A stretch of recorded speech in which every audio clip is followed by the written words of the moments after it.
We are pronouncing Pawan Kalyan, the first samurai of Andhra Pradesh and the Tiger of Martial Arts. Golden dragon సంస్థ నుంచి tiger of martial arts అనే బిరుదుని అందిస్తూ ఆయన్ని ప్రకటించారు. As an honor for it, he is the first person in India being presented this. సోగో బూడో కాంటకే సంస్థ ద్వారా 5th don గౌరవాన్ని సోకే మురమత్సు సెన్సై నేతృత్వంలో టగేదా షింగన్ సమురాయ్ పరంపరలో పవన్ కళ్యాణ్ గారికి స్థానం కల్పించారు. ఇక్కడ టైగర్ అంటే హింస కాదు, హింసను అదుపులో ఉంచే బలం. బలం అదుపులో ఉండాలని చెప్పడమే ఆ బిరుదు యొక్క అర్థం.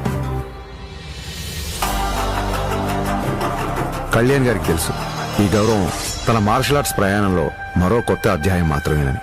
ఈ గౌరవం, గుర్తింపు ఆయన బాధ్యతను మరింత పెంచాయని చెప్పక్కర్లేదు. తన నమ్మకం ఒక్కటే, ఓ దేశపు సంపద అంటే నదులు, ఖనిజాలు, అరణ్యాలు మాత్రమే కాదు, కళలతో, క్రమశిక్షణతో తయారయ్యే యువత.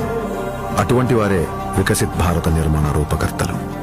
దృఢమైన శరీరం, చురుగైన బుద్ధి, బలమైన వ్యక్తిత్వాల వైపు దేశ యువత నడిపించడమే తన లక్ష్యం. జై హింద్, జై భారత్.